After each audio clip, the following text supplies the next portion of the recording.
Fala galera, aqui é o AJ do canal Mundo dos Fatos. E as armas biológicas são armas que transportam micro-organismos patogênicos capazes de provocar doenças e morte em seres humanos, outros animais e também plantas. Além de provocar doenças e mortes, as armas biológicas são usadas com o objetivo de causar medo em uma população, disseminando insegurança e pânico, o que pode gerar grande prejuízo às pessoas que vivem em uma determinada área, impactando negativamente até mesmo na sua economia. E é sobre isso que nós vamos falar no vídeo de hoje, sobre as armas biológicas. Então não esqueça de deixar o seu like nesse vídeo, se inscreva no canal caso ainda não for inscrito, também compartilhe esse conteúdo com quem gosta desse tipo de assunto e sem mais delongas, editora, puxa a vinheta.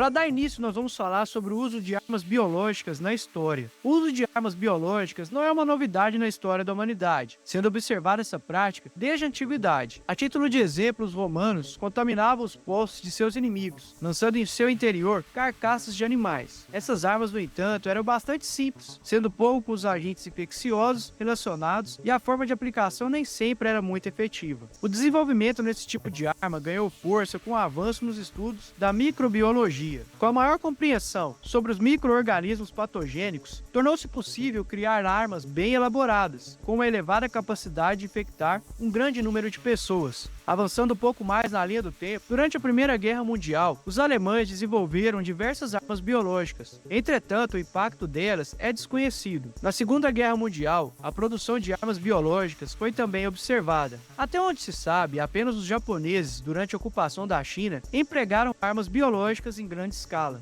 Nessa ocasião, as tropas japonesas liberaram pulgas contaminadas pela peste Yersinia pestis, na região da China ocupada pelo Império Japonês. E na extinta União Soviética, possuía um complexo industrial criado em 1973, voltado para a fabricação de armas biológicas, qual continuou a fabricação dessas armas, mesmo com a Convenção para a Proibição desse tipo de armas, estabelecida em 1972. Essas armas são extremamente perigosas, e apesar de não destruírem a estrutura física de uma região, como por exemplo as bombas atômicas, as doenças liberadas por elas podem provocar epidemias e até mesmo pandemias, atingindo diferentes regiões geográficas. Além disso, por não provocarem grandes explosões como mísseis e bombas, as armas biológicas são um perigo silencioso, pois são liberados no ambiente sem que as pessoas percebam. Isso faz com que uma grande quantidade de pessoas seja contaminada antes mesmo da ameaça ter sido identificada. Portanto, é importante que os sistemas de saúde estejam sempre preparados para lidar com esse tipo de situação, respondendo rapidamente a surtos de doenças já conhecidas e também de novos agentes. Agora nós vamos falar um pouco sobre os agentes utilizados na fabricação desse tipo de armas. Diferentes agentes podem ser utilizados na fabricação dessas armas, tais como bactérias, vírus e também fungos. Teoricamente, qualquer agente biológico pode ser usado como uma arma biológica. Entretanto, esses micro-organismos devem contar com uma série de características importantes, como serem capazes de resistir à manipulação e ao armazenamento, e também serem passíveis de produção em larga escala, e serem capazes de se disseminar em condições adversas para que possam ser utilizados, por exemplo, como armas em guerras. E atualmente, os avanços na engenharia genética constituem uma grande ameaça quando o assunto é esse tipo de arma, uma vez que é possível, por meio dessas técnicas, modificar micro-organismos, tornando-os mais eficientes na sua capacidade de causar doenças e mais resistentes à ação de medicamentos. E agora nós vamos falar sobre as categorias dos tipos de armas biológicas, que são divididas entre a categoria A, B e C. A categoria A